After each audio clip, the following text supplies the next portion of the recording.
We're talking about 3.6 day 2 here. So we're talking about horizontal stretch and shrink, vertical stretch and shrink. The first part of 3.6 we talked about different transformations. Right, there was your vertical translation, your horizontal translation, and then also reflection. So your reflection over the x, reflection over the y. This is going to look very much the same.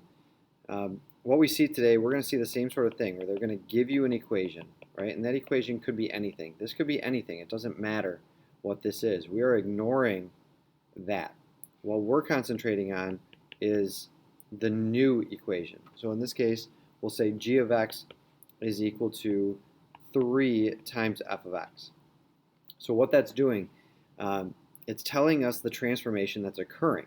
It's saying take all of your old y values, because remember, f of x is another name for y. F of x and y are the same thing. So we're saying take all of our old y values and times them by 3. So if I have a graph here where I have, let's say, this graph, well, if I have the point, let's say 0, 1, which is right there, well, I'm going to multiply that by 3 now. It's going to move up to 0, 3. If I have this point, I'm going to times it by 3. It's going to come up here. 0 is going to stay 0, but if I have a negative, that's going to become further negative down here, right? That's going to become further negative. So I'm looking at this new graph, okay? What I'm doing is I'm stretching this graph out. I'm stretching. This is a vertical stretch, okay? It's going away from that x-axis because I'm timesing all of my y values by 3. So we would say this is a vertical stretch, and we would say by a factor of 3. We're timesing it by 3. So that's the wording that we would use, is vertical stretch by a factor of 3. Okay, so that's a vertical stretch. Now, let's say we have another one. We have h of x, and we say h of x is equal to 1/2 times f of x. Well, now we're taking all of our y values, we're timesing them by a half. We're making them smaller. So if I have that graph again, I'm taking all of those points, I'm making them smaller. They're half the distance, they're half as tall, right? So now what I'm doing is I am shrinking that. I'm bringing it closer to my x-axis. I'm shrinking it down towards that x-axis. So this would be a vertical shrink, and by a factor of 1/2. So a vertical shrink by a factor of 1/2. Remember, if it's outside of the parentheses, it's a vertical change, right? Outside the parentheses, vertical change. We are multiplying, so it's a vertical stretch or a vertical shrink. If it's bigger than 1, then it's a stretch. If it's smaller than 1, it's a shrink. All right, so that's how we can tell between those two. All right. Then we have horizontal. Oops, didn't mean to do that. Just trying to move my screen here. Then we have horizontal, and horizontal is when something is inside the parentheses. So we're looking at f of, let's say, f of 1/3 x here as my transformation. Now it's happening inside, so we know it's horizontal. Okay, it's going to be horizontal. Now, if you think back to the first part of 3.6, when we talked about horizontal translations, it was always the opposite of what we saw. So if we saw +3 in there, we moved to the left 3. If we saw -4, we moved to the right 4, right? It was the opposite of what we see. Same thing can be said here. It's not what it looks like, right? It looks like it should be a factor of 1/3. It's not what it looks like because it's in those parentheses. So what we have to do is we have to take the reciprocal, and the reciprocal of 1/3 is 3.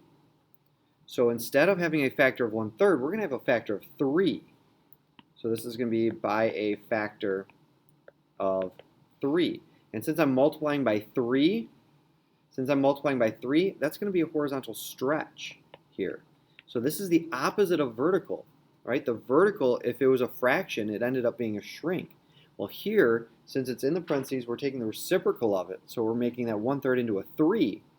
So it's a factor of 3. This is a horizontal stretch now by a factor of 3. Okay, and then if the other way, we have h of x is equal to f of 4x. Now I'm going to take the reciprocal of that 4, which is 1/4.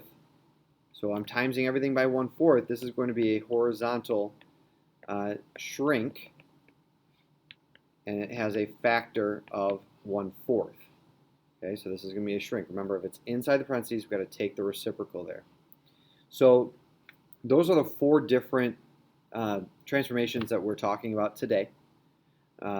So you've got your horizontal stretch and shrink, you got your vertical stretch and shrink.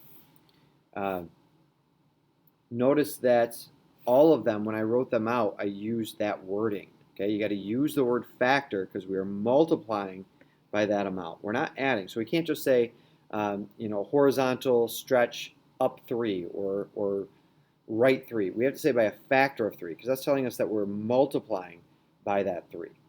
Okay. All right. Let's see. Other things that we can look at while we're on this page. Notice when we are doing horizontal stretches and shrinks, the y-intercept is going to stay the same. The y-intercept is the same. And for vertical, the x-intercept is going to stay the same. So just a slight difference there. All right. Let's take a look here. Next page. All right, so now what we're going to see, and I'm going to ignore, again, I'm going to ignore what's on here for a little bit. We'll come back to it. But I'm going to write my own. What we're going to see now is we're going to see dealing with f of x is equal to x as our main, our first equation. Then we're going to transform it.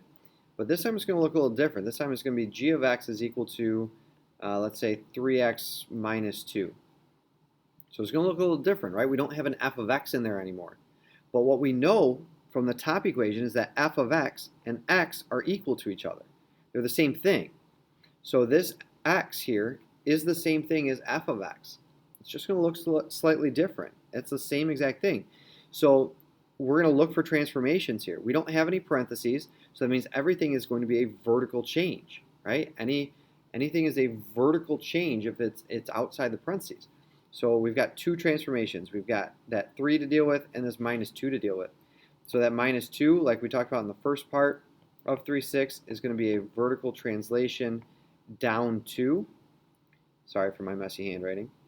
And then the other one, the 3, since that's multiplied, that's going to be a vertical stretch now by a factor of 3. So those are the 2 transformations that are occurring. So we just look at it exactly how we would the other ones, and we deal with what's there. There's no parentheses, everything's vertical, there we go.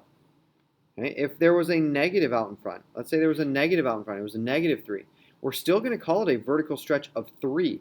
We're still going to say it's a positive 3 there. That negative, if you think back to yesterday, that negative is going to tell us that it's a reflection over the x-axis. We have a negative out in front. So that's what that is dealing with. So most of the time when you see this, it's going to be something similar to this, where it's f of x is equal to x, and then we look at our transformation from there.